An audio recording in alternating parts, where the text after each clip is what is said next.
Diolch i ni wedi o. Diolch yn ti o Dduw am gyfle arall i ddod ger dy fron ac i ni yn cyflwyno'n hamser i ti gofyn i ti presennoli dy hun yma neu'n plith i dywallt ysbryd arno. A te'r bendithion ni nawr ac arwen ni yn ein haddoliad. I ni'n gofyn hyn oll trwy enw ac eiddiant ein harglwydd Iesu Grist. Amen. Diolch i ni dechrau trwy canu emyn rhif 77. Fy nymuniad paid a gorffwys ar un tegan is y nef. Eto rioed ni welodd llygad wrthrych tebyg iddo ef. Cerdda rhagot, rwy ti bron a'i wir fwynhau. Emyn rhif 77 gewn ni sefyll i'w chanu.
Croeso'n gwasanaeth ar ôl yr oedfa fe fydd aliniaeth ysgam drws nesaf yn y neuadd. Fydd ein cwrdd gweddi misol sydd yn cael ei gynnal ar y drydydd nos Iau o bob mis yn cael ei gynnal tro nesaf mis Medi. Felly ni fydd cwrdd gweddi mis yma, ond fe fydd na mis Medi yr ugeinfed. Nos Iau, Medi yr ugeinfed. Fydd na oedfa bregethu yma yn ystod y gynhadledd. Mae gynhadledd yn dechrau yfory.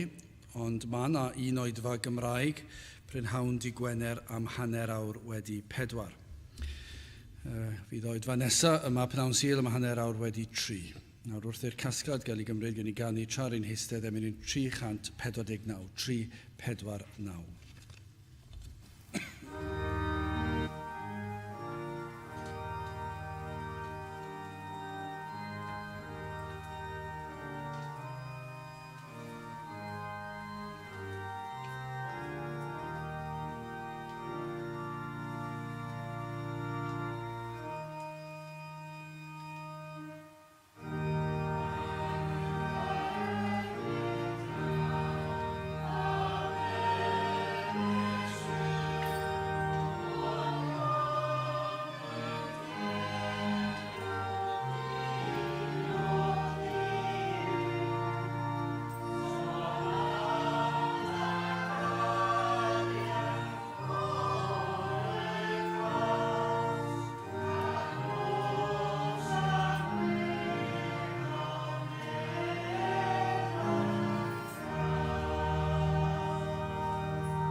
Ddaw yn darlleniad o'r Efengyl yn ôl Marc, penod 13, ac yn dechrau yn adnod 24.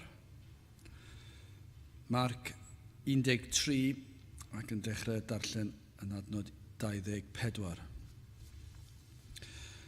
Ond yn y dyddiau hynny wedi'r gorthrymder hwnnw, y tywylla'r haul, a'r lloer ni ryddeg o leini, a ser y nef a syrthiant a'r nerthoedd sydd yn y nefoedd a siglir, ac yna gwelant fab y dyn yn dyfod yn y cymylau gyda gallu mawr a gogoniant, ac yna yr enfyn i fe i angylion, ac y cynnyll ei etholedigion oddi wrth y 4 gwynt o eithaf y ddeiar hyd eithaf y nef, ond dysgwch ddameg oddi wrth y ffigysbren, pan fo ei gangen eisoes yn dyner a'r dail yn torri allan, chwi a wyddoch fod yr haf yn agos, ac felly chwythau pan weloch y pethau hyn wedi dyfod, gwybyddwch ei fod yn agos wrth y drysau. Yn wir yr wyf yn dywedyd i chwi, nad ar oes hon heibio, hyd ond i'w neler y pethau hyn oll. Nef a deiar ant heibio, ond y geiriau mae fi nid ant heibio ddim. Eithir am y dydd hwnnw a'r awr ni wyr neb, na'r angylion sydd yn y nef, na'r mab ond y tad, ymogelwch, gwyliwch a gweddiwch, canis ni wyddoch pa bryd y bydd yr amser, canis mab y dyn sydd fel gŵr yn ymdaith i bell, wedi gadael ei di a rhoi awdurdod i weision ac i bob un ei waith ei hun a gorchymyn i'r drysor wylio. Gwyliwch gan hynny canis ni wyddoch pa bryd y daw meistr y tŷ, yn yr hwyr a'i hanner nos, a'i ar ganiad y ceiliog, a'i'r bore ddydd. Rhag iddo ddyfod yn ddisymwth, a'ch cael chwi'n cysgu. Ar hyn yr wyf yn ei dywedyd wrth eich chwi, yr wyf yn ei dywedyd wrth bawb, gwyliwch. A byddai bendith Duw ar ei air sanctaidd ef. Gadewch ni nawr droi at ein harglwydd mewn gweddi. Diolch yn ei ti unwaith eto Dduw am gyfle arall i ddod ger dy fron, i ddod i ddyrchafu dy enw, i gannu dy glodydd, ac i ni yn diolch ein bod yn gallu dod i'th bresenoldeb yn hyderus, yn gwybod ein bod yn derbyn croeso gen i ti, gan ein bod yn dod trwy heiddiannau y dy fab yr arglwydd Iesu Grist, ein bod wedi cael ein golchi yn ei waed ef, ein bod wedi cael ein gorchuddio a chlogyn cyfiawnder yr arglwydd Iesu Grist ei hun. Ac felly o Dduw, dyna yw'r modd i ni yn gallu dod ger dy fron, i ni yn gofyn i ti'n hatgoffa ni yn gyson o'r gwirioneddau yma, ein bod wedi ein golchi'n lan, yn wynach na'r eira. Pan fod yr un drwg yn dod yn sibrwd ac yn dod ag amheuon ar ein traws ni ac yn atgoffa ni o'n gwendidau a'n pechodau, o Dduw, helpa ni i ddyrchafu'n llygaid tuag at y mynyddoedd ac i weld yr un sydd wedi delio yn pechod unwaith ac am byth, yr un sydd wedi'n golchi ni mor lan, yr un sydd wedi maddau y cyfan. Ac o Dduw, i ni yn diolch i ti am dy air di sydd yn dweud unwaith i ni wedi derbyn maddeuant, mae'r maddeuant hwnnw hyd dragwyddoldeb. Ac felly o Dduw, i ni yn gallu ateb yr un drwg yn ôl ac yn gallu edrych yn hyderus ac yn gallu dweud ein bod yn eiddo i ti. Ac felly wrth i ni ddod i'th bresenoldeb nawr ac yn galw ar dy enw, i ni yn diolch mai yr arglwydd Iesu Grist sydd wedi gwneud y cyfan ein mwyn ac sydd wedi peri'n bod yn gallu dod ata ti nawr ac gallu dod a'n mawl a'n deisyfiadau. I ni yn diolch i ti am dy holl fendithion, am dy holl roddion. I ni yn diolch am dy berson, dy fod yn holl alluog, yn holl wybodus yr wyt ti yn gwybod pob dim ac yn gallu gwneud pob dim. Ac felly o Dduw, i ni'n gwybod pa beth bynnag i ni yn ei wynebu, mae'r cyfan yn dy ddwylo di ac i ni'n gallu ymddiried yn llwyr yno ti, dy fod ti yn gofalu amdano'n fel y mae tad yn gofalu am ei blant. Ac felly o Dduw, i ni yn diolch i ti am dy addewidion, yn diolch i ti am dy roddion cyson i ni. I ni yn diolch am gyfnod fel hon o Dduw, i ni'n gallu gwynebu wythnos o cymdeithas ar saint, ond hefyd wythnos o ddysgu, o'th air di, ac yn gofyn y byd ysbryd di ar waith yn rymus yma yn ein plith ni. I ni yn cyflwyno'n hoedfa Cymraeg hefyd i ddofal di ac yn tristau wrth i ni weld y diffyg awydd yn ein gwlad ni am dy bethau di, y diffyg awydd yn ein dinas ni am dy air di, ac o feddwl yr hyn sydd wedi bod yn y gorffennol, ac o weld yr hyn sydd yn wir bellach yn y presennol.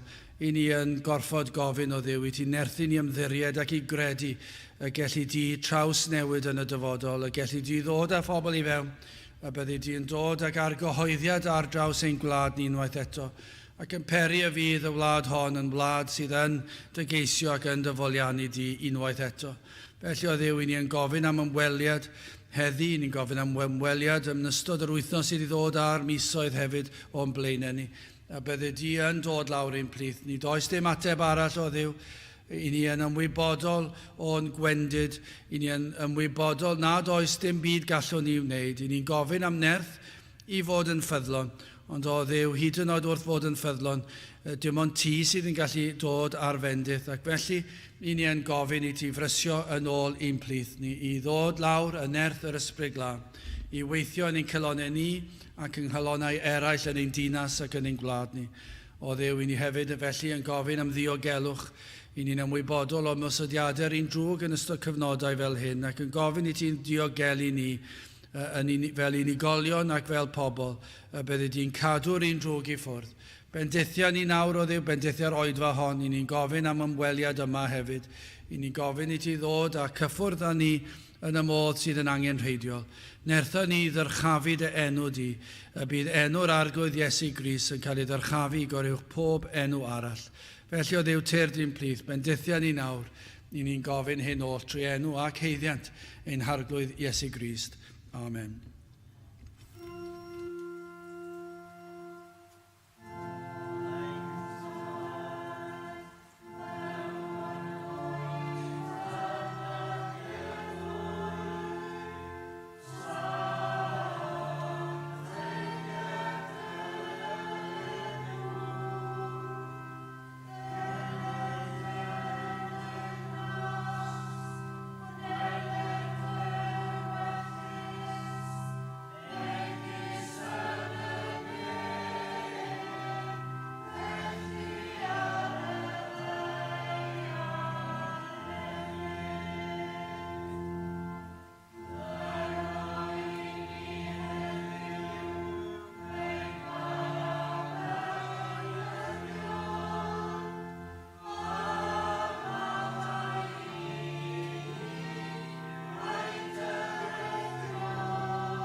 Dewch ni ganu am rhif 228.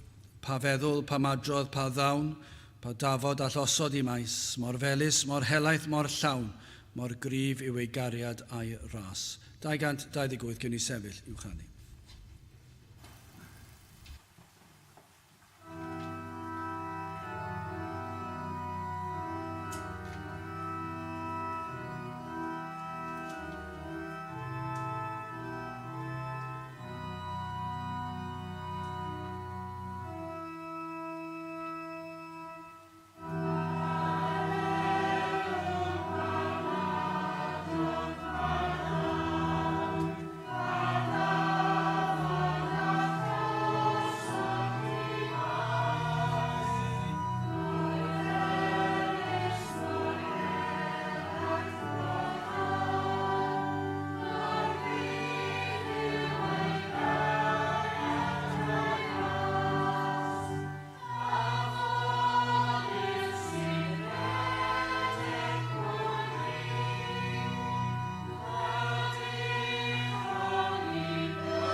Dawn testyn o'r Efengyl nôl Marc, penod 13 ac adnod 37.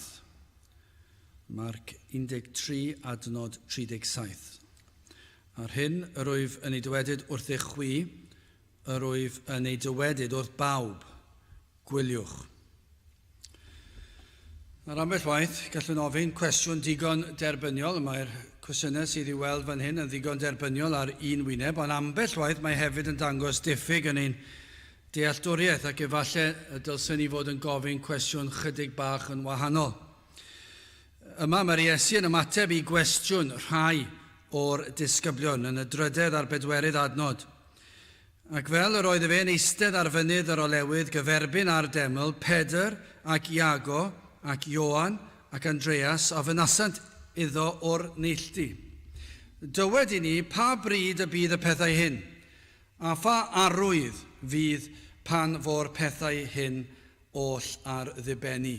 Felly, allwch chi ddychmygu'r olygfa, mae yna 4 yma, Pedr, Iago, Ioan ac Andreas, ac maen nhw'n trafod gyda'r Iesu ac yn holi'r Iesu, sydd newydd bod yn disgrifio'r hyn sydd yn mynd i ddod, ac maen nhw'n gofyn pa bryd fydd y pethau hyn, a pa arwyddion sydd i ni edrych allan amdano.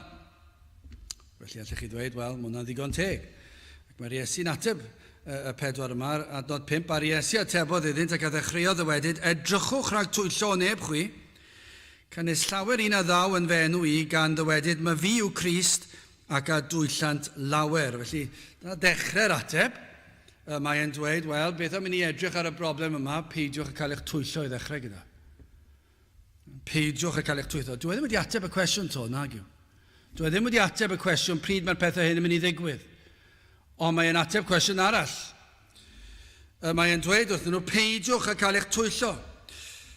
Mae hefyd yn mynd ymlaen i ddweud fe fydd na ryfeloedd cyn ei ail ddyfodiad. Bydd rhai yn cael ei herlyd gan yr arweinyddion y wlad, gan ei teuluoedd ei hun. A hyd yn oed, fe fydd pawb yn ei herbyn. Sut ych chi'n teimlo pan ych chi'n darllen adnod 13? A chwi a fyddwch gas gan bawb mwyn fy enw i. Ond nid yw'na allech chi tybio dweud, wel, ni'n agos iawn at hynny'n barod yn diwedd. Yn gas gan bawb. Eithir y neb a barhao hyd y diwedd, hwnnw a fydd cadwedig. Ac yna mae'n rhybuddio nhw hefyd adnod 24 ymlaen, ond yn y dyddiau hynny, wedi'r gorthrymder hwnnw y tywylla'r hael, a'r lloer ni rydd ei goleini, a ser y nef a syrthiant, a'r nerthoedd sydd yn y nefoedd a siglir. Ac yna mae'r Iesu'n dweud adnod 32, eithir, am y dydd hwnnw, a'r awr ni wy'r neb. Na'r angylion sydd yn y nef, na'r mab, ond y tad. Ac felly, dyna chi ateb. Maen nhw'n gofyn pryd fydd y pethau hyn yn digwydd. Mae wedi dweud am yr arwyddion. Ond maen nhw wedi gofyn pryd fydd y diwedd yn dod. Ac mae'n dweud, does neb yn gwybod ond y tad. Gallech chi ddadle bod nhw wedi gofyn y cwestiwn anghywir.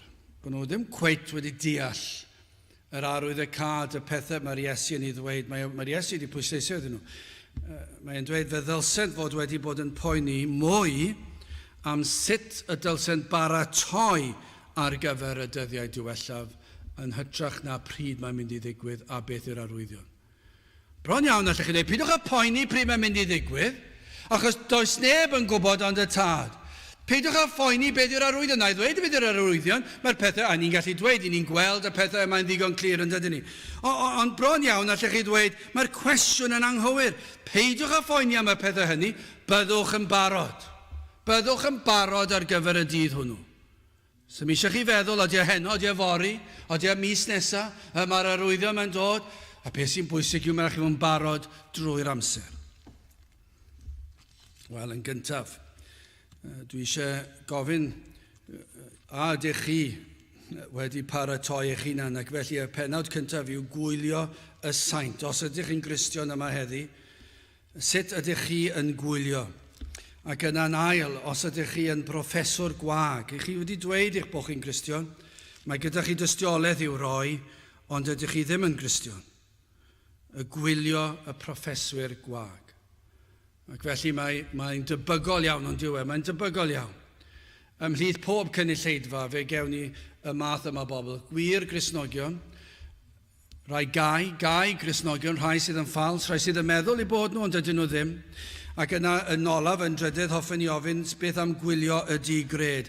Sut y mae'r digred fod I wylio. Felly mae yna 3 math gwahanol o gwylio, edrych, paratoi fan hyn i'r Cristion, i'r Cristion ffals ac i'r digred llwyr. Wel, yn gyntaf, y gwylio'r saint. Ar hyn yr wyf yn ei dywedyd wrthoch chwi, yr wyf yn dywedyd wrth bawb, gwyliwch. Os ych chi yn Gristion yma heddi, mae rhaid I chi fod ar eich gwyliadwriaeth, mae rhaid I chi fod yn edrych. Sawl gwaith yn y benod hon, pwysleisio pwysigrwydd fod yn barod ar wyliadwriaeth. Iddynt fod yn edrych yn ofalus, bod yn sylwgar, bod yn ofalus am eu bywydau nhw, am eu siarad nhw, am bob peth.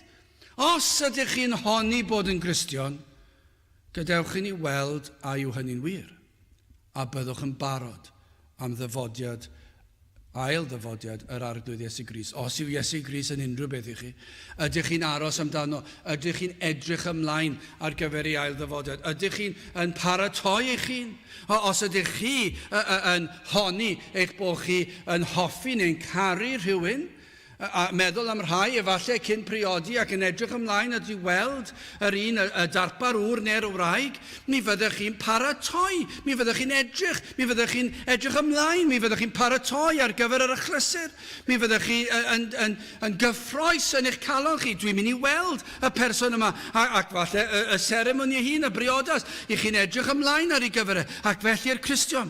Ydych chi yn edrych ymlaen ac yn paratoi ar gyfer yr achlysur pan fydd Iesu Grist yn dod yn ôl, neu pan y byddwch chi'n camu o amser I dragwyddoldeb. Mae'r Iesu'n siarad gyda'i ddisgyblion fan hyn, a mae'n dweud, byddwch yn ofalus, byddwch yn barod i'r adeg pan fydd yr Iesu yn dod yn ôl, pan fydd eich gwaredwr yn dod yn ôl. Nawr allech chi ddweud, mae'n sôn am yr ail ddyfodiad ar ddiwedd amser, ac yn sicr, fe all ei bod ni yn byw yn y cyfnod hwnnw, dydyn ni ddim yn gwybod, efallai byddwn ni wedi hen fynd o'r ddaear o'r byd yma cyn i'r Iesu dod nôl ar ail dro, dydyn ni ddim yn gwybod. Ond yr hyn sydd yn bwysig yw bod ni'n barod ar ei gyfer. Ond fe all hefyd olygu, byddwch yn barod pan I chi'n camu o amser I dragwyddoldeb. Mae'r adnodau sydd yn pwysleisio hyn, gwrandewch, na I ddarllen rhai ohonyn nhw I chi. Adnod 5. Ar Iesu atebodd iddynt ac a ddechreuodd wedyd, edrychwch rhag twyllo o neb chwi. Mae rhaid chi edrych. Adnod 9. Dechreuad gofidiau o'r pethau hyn, eithir edrychwch chwi arnoch eich hunan. Adnod 23. Eithir ymogelwch chwi, wel rhag ddywedais I chwi bob peth. Adnod 33. Ymogelwch, gwyliwch a gweddiwch, canes ni wyddwch pa bryd bydd yr amser. Ac yna adnod y testun. Ar hyn yr wyf yn ei ddwedyd wrth I chwi, yr wyf yn dwedyd wrth bawb gwyliwch. Wel, os oes yna gymaint o adnodau yn dweud wrthoch chi wylio, neu wrando, yna dyma I chi benod sydd yn pwysleisio'r peth. Yn hytrach na phoeni a chwestiynu pa bryd bydd y pethau hyn yn digwydd, fe ddylse'r disgyblion fod wedi bod yn fwy awyddus, wybod sut ddylsent fyw. Dyma beth ddylsech chi fod wedi bod yn gofyn. A dyma yw gwir pwrpas dyn ar y ddaear, yw creuwyd dyn I ogoneddu Duw a'i fwynhau am byth. A mae'r gwir saint, os ych chi wir yn Gristion, fe ddylse fod awydd I ogoneddu Duw. Fe ddylse fod, dyna chi arwydd eich bod chi ddim yn ffals. Eich bod chi'n neud y drwy'r amser. Drwy'r amser. Dwi'n cofio, dwi'n siŵr I fi gyfeirio fan hyn ar gyfer y darlun nes I roed i'r pobl ifanc, ond mae'r darlun wedi sticio yn fy mhen ac mae'n mynd I aros am amser hir, a fi'n siŵr, sawl le fyddai'n pregethu, ond fe fyddai yn dweud e. Achos dwi'n credu bod hyn falle'n adlewyrchiad o'r oes sy'n ni'n byw yn ddim. Dychmygwch chi y teclyn yna sydd yn cael ei rhoed yn y car. Mae'n real iawn I ni ar y funud achos mae gwahanol rhai'n cael ceir nawr yn y teulu ac yn gorfod cael y teclyn bach di yna. Ac gorfod plwgio fe mewn i'r injan. A mae'n dweud popeth wrth y cwmni yswiriant. Mae'n dweud pryd oeddech chi'n gyrru. Sut oeddech chi'n gyrru. Mae'n dweud popeth. Dwi'n gwybod sut mae'n gwybod, ond mae'n gwybod. Sa'n mwyn gweithio fel y satnavs yma, dwi'n siŵr os yw anfon neges lan i'r gofod rhywsyd ac yn ei daflu fe nôl i'r cwmni yswiriant bondi grybwll. Chi'n bod rhain sydd yn gallu rheoli pob dim. O, maen nhw'n gwybod pob dim. Maen nhw'n gwybod pryd i chi'n mynd mas. Os chi'n meddwl gallwch chi fynd allan yn y car a neb yn gwybod. Maen nhw'n gwybod. Maen nhw'n gwybod chi'n mynd mas am 2 y bore. Maen nhw'n gwybod beth o cyflwr eich gyrru chi. Maen nhw'n gwybod popeth. Ond llawer mwy mae'r arglwydd yn gwybod amdano ni. Mae'n gwybod popeth. Pob un peth. A mae'n gwybod tôn ein llais ni. Dyna be mae'n dod lawr iddo fe. I ni meddwl am beth. Os dwi wedi ticio'r bocs fy mod i wedi dod i'r capel, mae hwnna'n ddigon. Os dwi wedi darllen y Beibl bore yma, tic y bocs bach arall. Dwi'n Gristion yn ôl pob sôn. Dwi'n gwybod o le mae hwnna wedi dod. O le mae hwnna wedi dod. Os ewch i'r capel, os ych chi wedi darllen y Beibl, yna ych chi'n iawn. O le mae hwnna wedi dod, o le chi wedi cael y dowch ar adnod i fi, unrhyw un dowch ar adnod i fi a profwch hwnna. Mae dyna yw gwir ffydd, mae dyna yw gwir grefydd, mae dyna sicrwydd cadwedigaeth. Dim o'r fath. Os ych chi wedi cael profiad, mae wedi trawsnewid eich bywyd chi, a fe welwch chi y trawsnewidiad yma, ac mae'r arglwydd yn gwybod, mae'n gwybod popeth amdano ni, mae'n gwybod ein dymuniadau ni, mae'n gwybod ein siarad ni, mae'n gwybod sut i ni'n ymddwyn, sut i'n ymateb, os tymer da ni, mae'n gwybod sy'n colli tymer, mae'n gwybod y cyfan, ac mae'n gwybod os gwir ffydd wedi bod yno.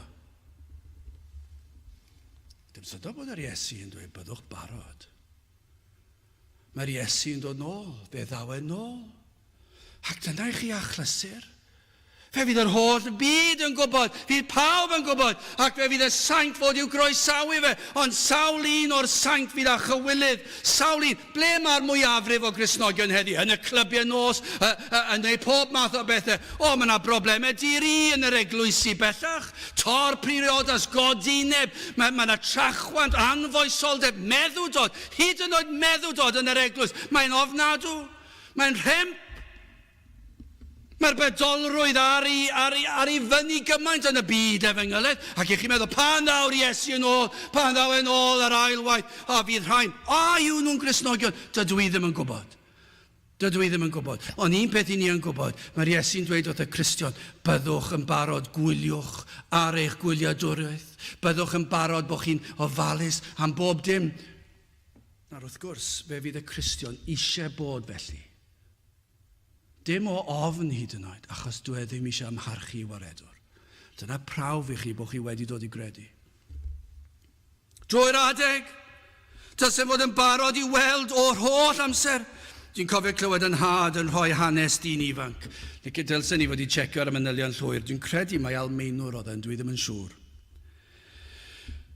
Myfyriwr tramor a ddaeth i astudio yng Nghaerdydd ac yn mynychu'r cwrdd fan hyn ac yn y blaen.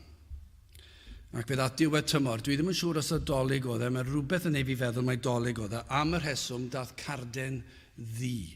A fi'n credu o gwmpas y cyfnod oedd yn meddwl bod y carden y dolyg. Dwi'n credu mai felly fydd e, dwi'n ymddiheurio os dwi wedi cael y manylion yn anghywir, ond mae'r bwrdwn yn neges yr un peth. Fe gorodd yn had y carden ac oedd yn iaith arall, ond fe ddeallodd e bod e'n rhywbeth trist. Lladdwyd y bachgen ifanc tra gatre ar ei wyliau. Ac roedd na neges wedyn yn gofyn i'n had i fynd i'w leti, lle bynnag oedd e'n aros ac yn byw, ac i fynd i gasglu eiddo neu i sortio rhai pethau mas. Ac doedd yn had bod wedi mynd i stafell dyn ifanc. Mae rhai bod hwn o gwmpas y 70au, cyfnod gwbl rhemp o anfoesoldeb. Dyna chi'r cyfnod a nath ddod ag anfoesoldeb i'r man blaenllaw yn ein gwlad ni. Beth oedd yn mynd ymlaen pryd hynny? Wel, rhywbeth tebyg i beth sy'n mynd ymlaen heddiw. Ond roedd popeth yn ei le. Pob dim. Doedd dim byd oedd â chwylydd gan y bachgen yma.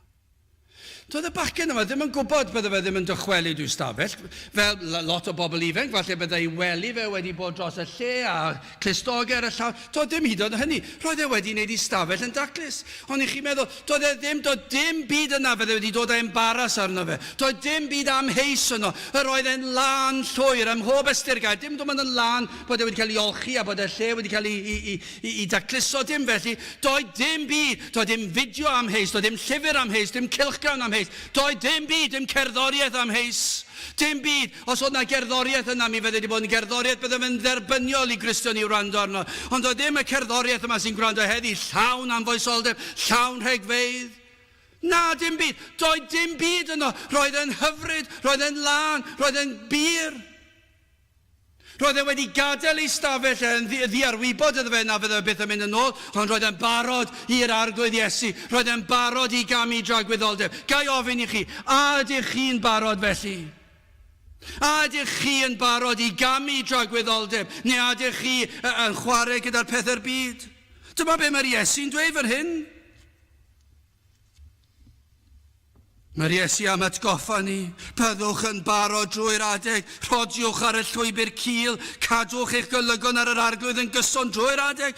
Mae'n dweud, mae yna beryglon ar y ffordd, mae angen i ni ei gweld nhw, mae angen i'n llygad ni fod yn agored, yn ysbrydol, i ni sylweddoli, mae yna beryglon o bob ochr. Mae yna bicellau tanllid y fall yn cael ei taflu. Mae angen ymddiffyn rhag y bicellau yma. Mae angen gwisgo holl arfogaeth ysbrydol. Mae'r Cristion goffa gwylio. Os ydyn ni wir wedi credu, peidiwch yn meddwl gan fy mod i wedi credu fod popeth yn iawn. Byddwch yn siŵr bod chi wedi credu, ac yna byddwch yn siŵr bod chi wedi gwisgo'r arfogaeth. Mae Satan am ddod ag amheuon, mae Satan am ddod â temptasiynau, mae am digaloni, mae am tynnu ni lawr, ac fe ddaw e bob math, fe driedd e bob math. Os wedi llwyddo un ffordd, fe wneith e trial to, ac os wedi methu'r ail dro, fe driedd e ffordd arall. Mae yn ymosod ac yn ymosod ac yn ymosod. Felly mae'r Iesu'n dweud, byddwch yn barod, peidiwch a gadael i'r un drwg i'ch baglu chi ar hyd y daith. Marc 14:38. Gwyliwch a gweddiwch rhag eich myned mewn temptasiwn. Byddwch yn ofalus. Mae eisiau bod yn weddigar rhag i chi cael eich temptio. Pam? Mae yna gymaint o beryglon. Mae yn frwydr yn erbyn y cnawd, yn erbyn y byd, yn erbyn y diafol. Mae yna gymaint o fannau gallai Cristion faglu. Ac felly gadael yr arglwydd lawr. Rhaid i ni fod ar ein gwyliadwriaeth. Ac bod yn weddigar. Ein bod ni yn cymdeithasu a'n gwaredwr drwy'r amser. Nid yn unig yn ystod ein amser tawel ni, ond mae'r amser tawel yn para trwy'r dydd. Bod ni'n aml yn cymdeithasu ar gwaredwr, yn galw arno'n gyson drwy gydol y dydd, yn diolch iddo, yn ni'n diolch iddo fe, ac yn diolch am gwahanol fendithion i ni'n ei gael.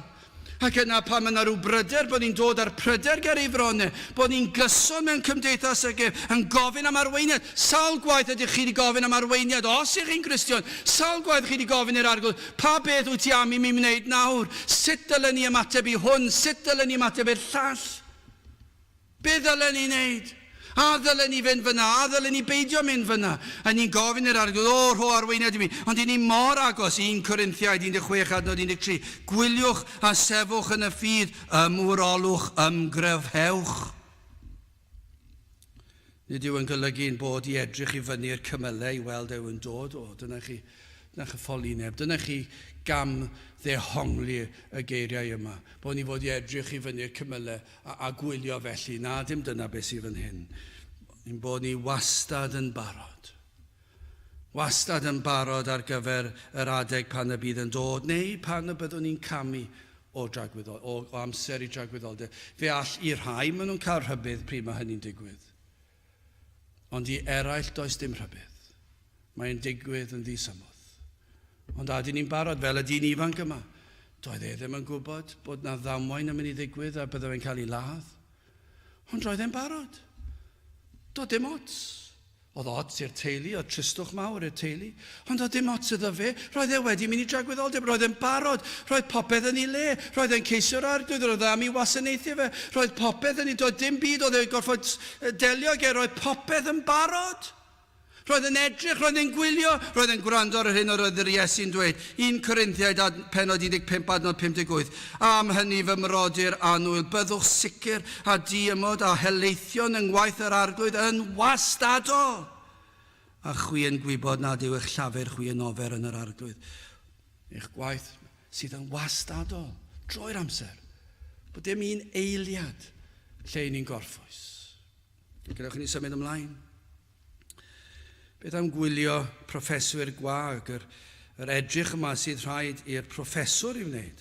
A hyn yr ydw i'n dywedyd wrth y chwi, yr wyf yn dywedyd wrth bawb, pob un. Y credinwyr ffals hefyd. Gwyliwch. Mae y mor bwysig. Mae'n angenrheidiol i'r saint fod ar ei wyliadwriaeth, a mae'r Iesu'n dweud, i'r Cristion byddwch ar eich wyliadwriaeth. Ond mae'r hybydd i bawb, i bob math, i bob un ohonom. Dyma gyngor i bawb. Os yw hi yn hanfodol bod y gwir y saint ar ei gwyliadwriaeth, beth am y sawl nad ydynt wedi deall, wedi credu go iawn, yr rhai sydd wedi gwneud proffes, ond ei fod yn proffes wag. Efalle fod na rai fan hyn sydd wedi gwneud proffes, ond ei fod yn proffes wag. Nid y bwriad yw dychryn y gwir saint, ond chi'n gwybod beth ambell waith, mae'n llesol i'r gwir saint i holi yr enau. Dim i orwneud hynny, i ni eisiau mwynhau sicrwydd cadwedigaeth. Ond mae yna le ambell waith, lle mae rhaid i ni roi hwb i ddweud, i ni atgoffa'n hunan, dwi wir yn blentyn yr arglwydd. Ond mae yna'r rhai sydd yn proffeswyr gwag, dydyn nhw ddim wedi deall. Maen nhw wedi gwneud proffes cyfleus. Yn aml pan yn gyrru car, dwi'n mynd braidd yn rwystredig a dwi'n cwyno'n aml tra'n gyrru.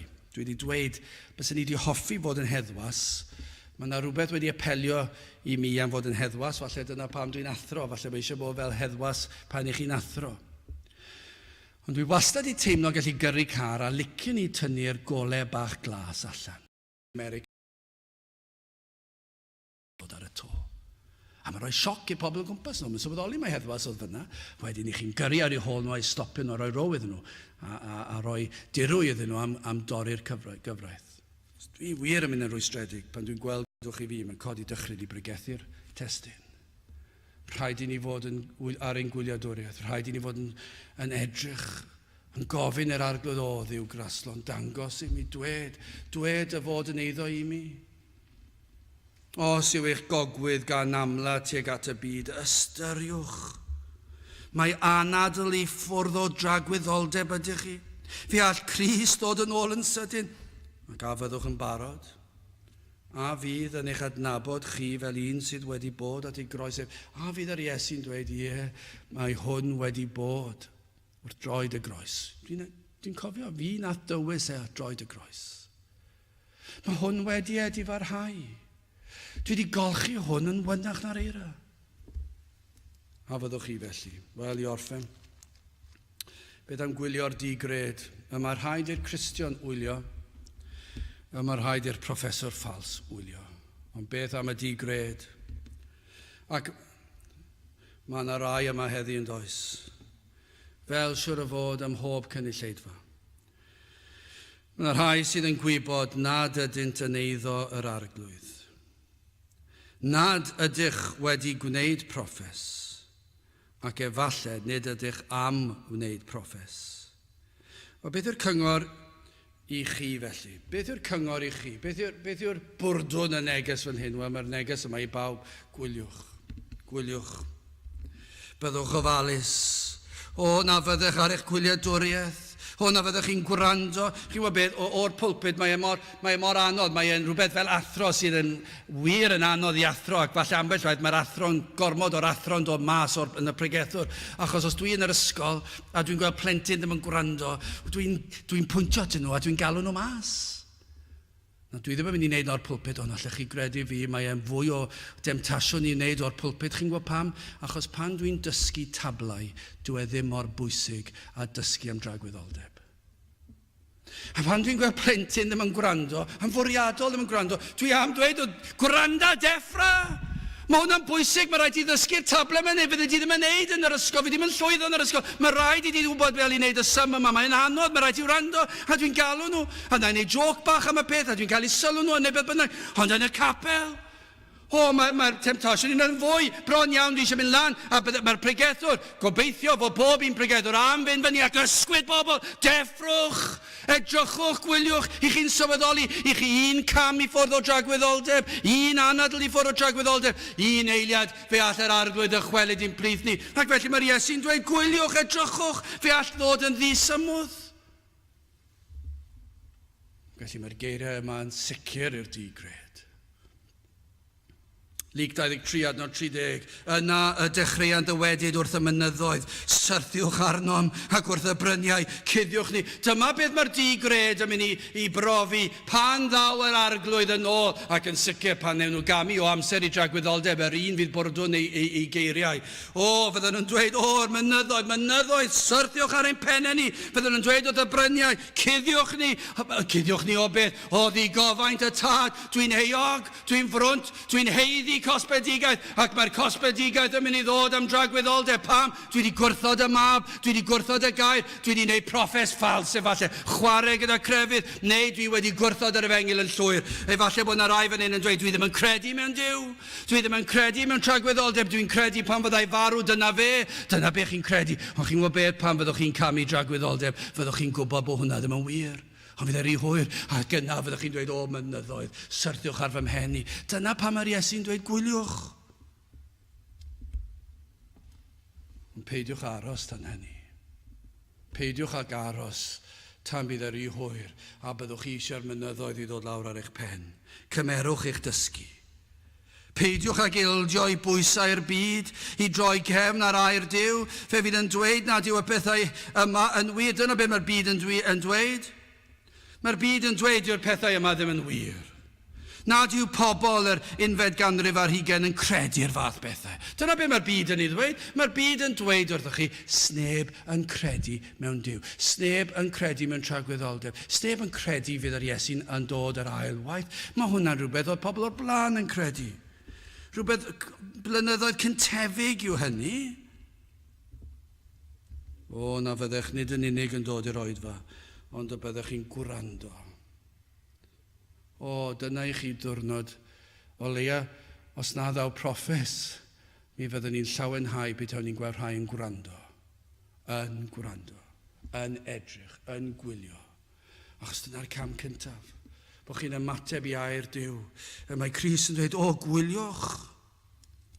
A byddwch chi'n cadw o'r mannau hynny sydd yn pylu'r cydwybod, yn boddi allan sain ar y fengil. Gai ofyn i rai o'n chi sydd heb neu broffes. Pan ewch chi adre heno, dyma be fyddwch chi'n neud siwr o fod. Fydd y ffôn symudol yn dod allan.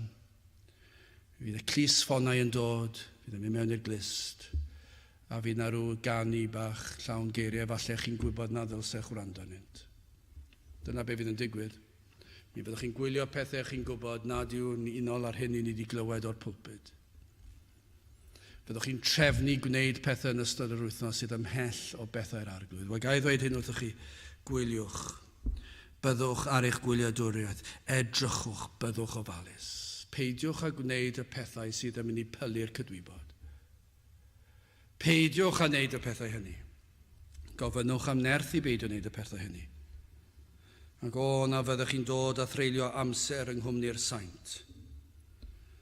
Mae efallai wythnos o gynhadledd i rhai y mae yn bleser, i eraill mae yn lladdfa.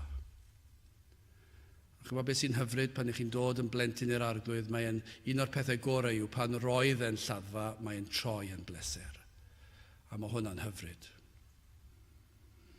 Falle bod rhywun yn gofyn, sut fedrai fod yn barod? Fel mae'r Iesu'n dweud. Beth yw'r ffordd o fod yn barod am ymddangosiad Iesu Grist? Am yr adeg pan bydd amser yn dod i ben ac yn dechrau tragwyddoldeb. Sut fedrai fod yn barod am y diwrnod hwnnw? Sut fedrai fod yn barod os ydw i yn mynd i gamu allan o byd amser ac yn camu tragwyddoldeb cyn i'r Iesu ddod yn ôl? Wel, yr ateb yw hyn, rhaid ein bod ni'n pwyso ar Grist. Dyma'r unig baratoad. Dyma'r unig, mae mor syml ac eto mae mor ddyrus. Mae'r rhaid mae gwaith o ddifri ydyw, ond mae'r rhaid i hyn fod yn wir, eich bod chi'n dod at Grist, at y groes. Dyna'r man sy'n rhaid i chi fod wrth droed y groes. Does dim pwrpas mynd unrhyw le arall. Dewch at y groes. Ac wrth droed y groes, i chi'n gweld yr arglwydd Iesu Grist. Ac wrth weld yr arglwydd Iesu Grist ar y groes, i chi'n gweld yr hyn mae e wedi wneud. Mae e yno fel ein cynrychiolydd. Mae e wedi byw bywyd perffaith. Mae wedi cyflawni'r ddeddf yn eich lle chi. Mae'r tad yn fodlon ar aberth. Ac yna wrth i chi weld i'w brydferthwch a'i ryfeddod a'i berffeithrwydd, chi'n gweld o'i ddwylo'r gwaed yn llifo lawr, ac o'i dalcen ac o'i ystlysau, mae'r gwaed yn llifo lawr, ac mae yna ffynon o waed, ac yno chi'n cael eich gwahodd i olchi pob un staen pechod i ffwrdd. Dyna'r lle gorau i fod, a dyna'r unig lle, ac wrth i chi ddod at y groes, wrth i'ch enaid cael ei olchi'n wynach na'r eira, mae'r Iesu yn rhoi clogyn i chi, mae'n rhoi clogyn perfeithrwydd i chi, mae'n gorchuddio chi'n llwyr. Pa glogyn yw honno? Perfeithrwydd Crist. I chi'n berffaith yng Nghrist. Oes paratoad gwell i dragwyddoldeb? Does dim. Dyna'r unig ateb. Dim mynd i'r capel. Mae mynd i'r capel yn bwysig i glywed am y ffordd. Ond nid mynd i'r capel sydd yn mynd i ateb y broblem. Yr ateb yw mynd at y groes. Yw mynd at yr Iesu. Fe yw popeth. Mae wedi cyflawni'r cyfan er eich mwyn chi. Os ych chi yn dod at y groes, un peth sy'n sicr, mae hwnna'n arwydd fod yr Iesu, fod yr Ysbryd Glân wedi agor eich llygad i weld eich pechod. Chi wedi gweld eich pechod yn barod, fyddwch chi ddim yn dod at y groes o'n i bai am hynny. Ac ych chi'n gweld difrifoldeb pechod, erchylltra pechod.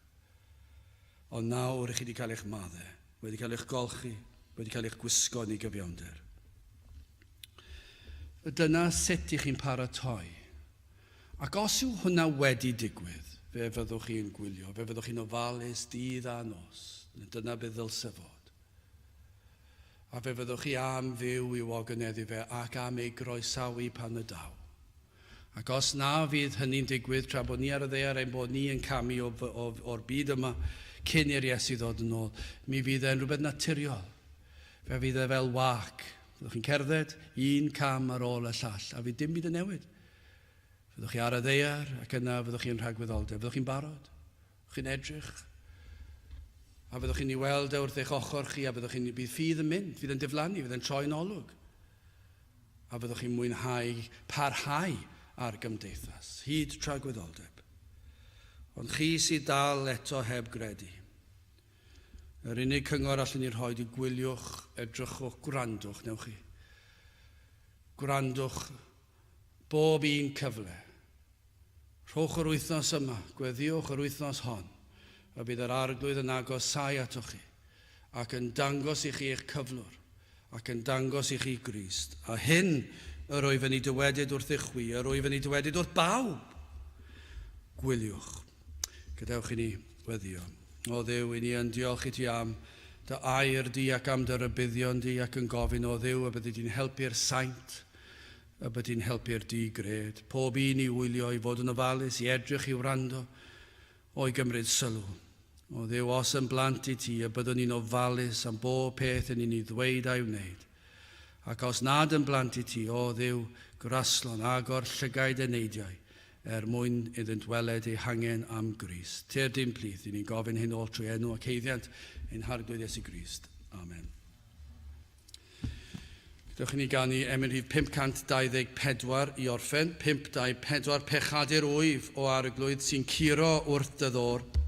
Erioed mae dy drigaredd ddiddiwedd i mi'n stor. I ti faddau beiau rifedir tywod man, gwn fod y hen drigaredd lawn cymaint ag o'r blaen. 524 gen i sefyll i'w chanu.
A nawr bydd ydi ras sy'n harglwydd Iesu Grist a chariad Duw a chymdeithas yr ysbryd glân fod gyda chwi oll hyd byth. Amen.